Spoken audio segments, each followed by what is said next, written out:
Hey everyone, and welcome back. It's time for another deep dive. Yes. And today we are going all in on the Nintendo Switch 2 Rumours. Oh, yeah. That possible follow-up to the Switch we all know and love. Right. We've got a great source with tons of info, and we're going to break it all down for you. All the facts, the speculations, everything. So consider this your guide to figure out, is the Switch 2 really going to be worth it? Right. Is it worth the hype? And more importantly, is it worth your money? Yeah. And rumors can be exciting, but it's always good to kind of take a step back. Yeah. And figure out, what do we actually know? What can we expect? That's what we're here for, to give you a clear picture based on this new source and also looking at what's going on in the wider gaming world. Okay, so let's get into it. First and foremost, the biggest question. Yeah. Will the new Switch stick with that hybrid design? That handheld and dock combo that made the original Switch so huge? Yeah. Well, our source says, drumroll please, yes. The Switch 2 is sticking with the hybrid model. So you can game wherever you want. Couch, train, moon, the possibilities are endless. That is a smart move by Nintendo. The original Switch wasn't just for one type of gamer. It was the hardcore gaming machine and the casual pick-up and play buddy all in one. And by keeping that hybrid model, Nintendo's saying, hey, we're not giving up on this winning formula. We're just going to make it better. Exactly. Evolution, not revolution. I like that. Which brings us to the good stuff, the tech specs. Okay. The rumor mill's churning about a new NVIDIA chip, maybe the custom Tegra T239, and get this DLSS support. Ooh. Now, some folks might be thinking, what is DLSS? Yeah. Is that some new kind of sandwich? You might as well be for how much it's going to change things. Basically, DLSS uses AI to make your games look super sharp. And this is important because the Switch isn't as powerful as a gaming PC. Think of it like the Switch is putting on some high-tech glasses. Suddenly everything looks crisp and smooth. Okay, that's a way better explanation than I could come up with. So with DLSS, we're potentially talking 4K resolution when the Switch 2 is docked, and of course smoother frame rates. So games could look as good as what you'd see on a PS4 Pro or an Xbox One X, those beefed up last-gen consoles? Yeah.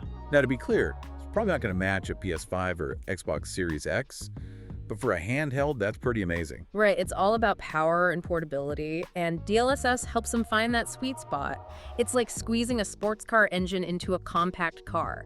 You get the power, but you don't have to give up the convenience. I like that analogy.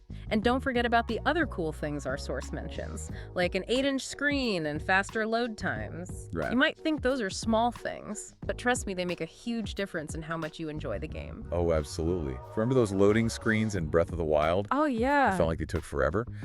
But with faster loading, you're spending less time staring at a bar and more time exploring Hyrule. Plus a bigger screen that's like having a portable movie theater in your hands. Exactly. It's those little things that really make a difference. And speaking of Breath of the Wild, Yeah. our source mentions a demo of the game running on the Switch 2.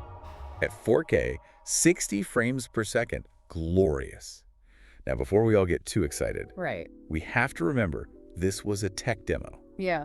not necessarily what the final gameplay will look like. It's like seeing a concept car, Yeah. Shows you what's possible, but the final product might look a little different. But even just a taste of Breath of the Wild in 4K is enough to get any gamer hyped. Yeah. And there's one more exciting detail from the source. Ooh, what's that? Strong interest from third-party developers. Oh, that's big. This could mean we're seeing those big, complex games. The ones we usually associate with PlayStation or Xbox. Coming to the Switch 2? More AAA titles on the go. Sign me up. But hold on, we know those fancy games come with a fancy price tag. Right. Our source is suggesting a price range between $350 and $399. Okay.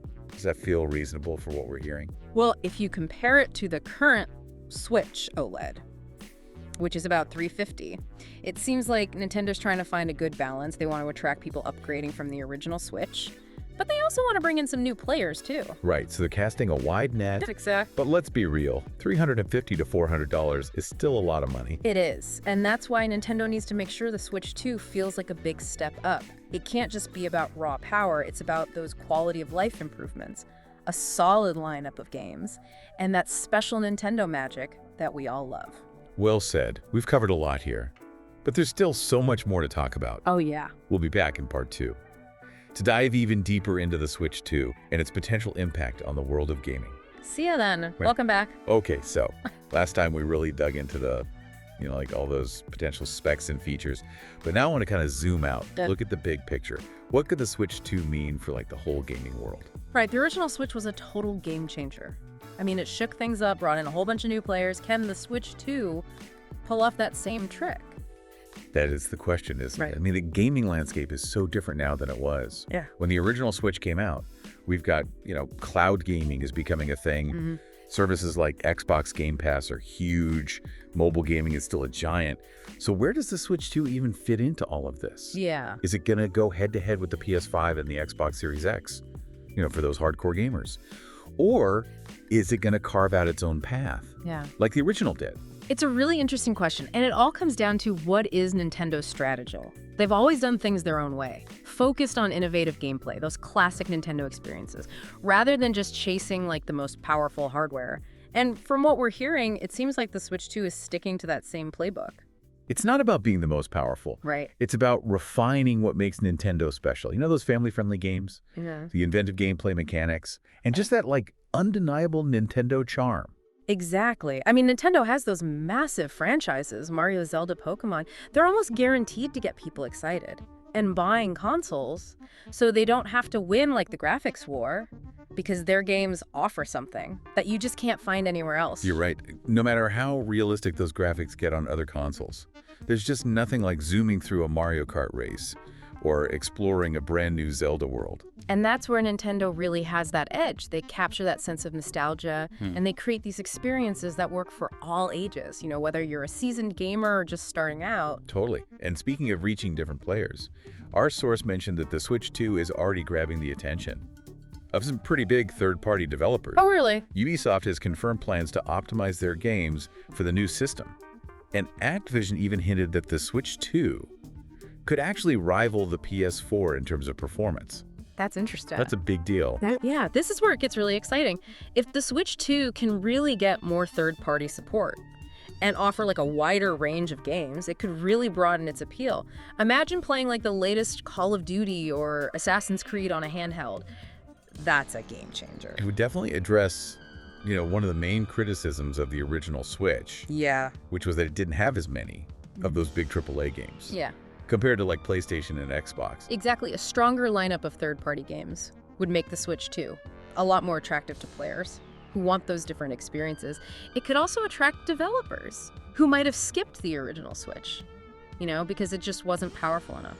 So we could be looking at a console that has it all, those beloved Nintendo games, and a growing library of big-budget AAA titles. That sounds like a great combo. It does, but we can't forget about this other huge trend in gaming right now. Oh, yeah. Cloud gaming. Services like Xbox Game Pass and PlayStation Now, they give you access to tons of games for a monthly fee, streaming right to your device. So could cloud gaming be a threat to the Switch 2? That's what I'm thinking. If people could just stream those big games to their phone or their tablet, why would they even bother with a separate handheld console? Well, it's not quite that simple. Cloud gaming is definitely growing, but it still has some issues to overcome, things like lag and needing a super stable internet connection. That can be a real pain. Plus, not everyone loves the idea of streaming, instead of owning the game. Yeah, I get that there's something about having that physical game cartridge, or even just a digital download. That you can play anywhere, anytime, regardless of your internet situation. Exactly, and that's where the Switch 2's hybrid nature comes in. It gives you options. You can play on the go or docked at home. So it sounds like the Switch 2 could actually coexist with cloud gaming? Appeal to those players who want that dedicated handheld. Or maybe they just don't have the best internet. Right, it doesn't have to be one or the other. There's room for both. Cloud gaming and consoles like the Switch 2 can both thrive. It really comes down to, player preference and what fits their lifestyle. It is super interesting to see all these trends kind of shaping the future of gaming. It is. It's like this constantly evolving ecosystem. And the Switch 2 is entering the scene at a really interesting time. Yeah. But there's one big piece of the puzzle we haven't really talked about yet. Oh, yeah. The price, that rumored price tag. Right. $350 to $399. That could really make or break the Switch 2. It could. So in the final part of our deep dive, we're going to get into the nitty-gritty of that price. Okay. How it might impact sales, and what it tells us about who Nintendo is trying to reach. Stay tuned. Okay, so we're back for the final part of our Switch 2 deep dive. We've talked tech games, the Switch's place in the gaming world, but let's talk about how much this thing's going to cost us. The rumors are pointing to somewhere between $350 and $399. Right. Is that the right move for Nintendo? That price range is interesting. It tells us a lot about who Nintendo's targeting. With the Switch 2 and their overall strategy, remember the current Switch OLED is also about $350. So by keeping the Switch 2 in that same ballpark, they're sending a message. What's that? This isn't just for the hardcore early adopters. It's for everybody. Right. It's like they're saying, hey, if you're thinking about upgrading from your original Switch, or if you're finally ready to jump into the Nintendo world, this is the console for you. Exactly. Nintendo's not just competing with Sony and Microsoft anymore. They're competing with everything else you could be spending your time and money on. I mean, there are so many ways to game these days. From mobile games to those subscription services, the Switch 2 has to be good enough to make you choose it. Yeah, and let's be real, money's tight for a lot of people right now. It is. So that price point is a tricky thing.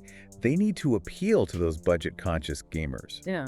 But also make it clear, this is a serious step up from the original. Absolutely. It's a bit of a gamble. If it's too expensive, especially compared to the base Switch, it might scare some people away.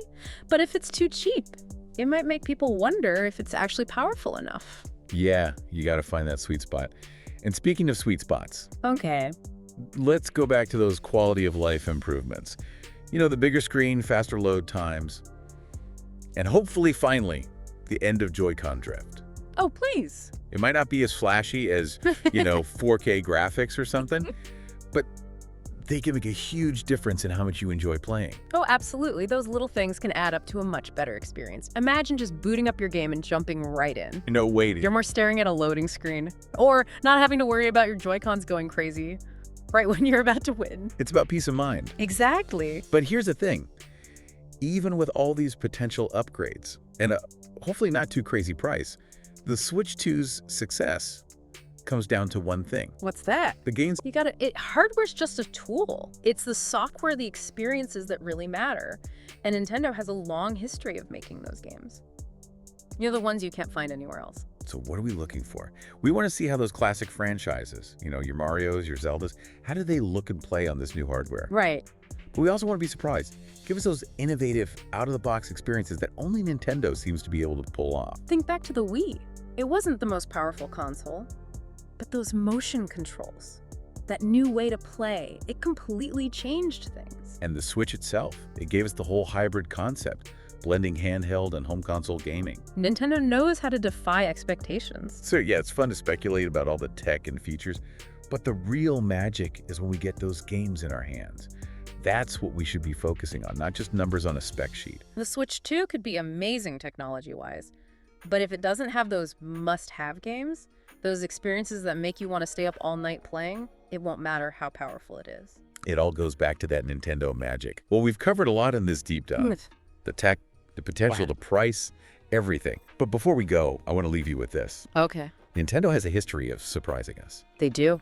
Even if the Switch 2 isn't as powerful as a PS5 or an Xbox Series X, its success will come down to whether it delivers those unique, engaging experiences that you just can't get anywhere else. So keep your eyes peeled, your ears open, and your Joy-Cons charged.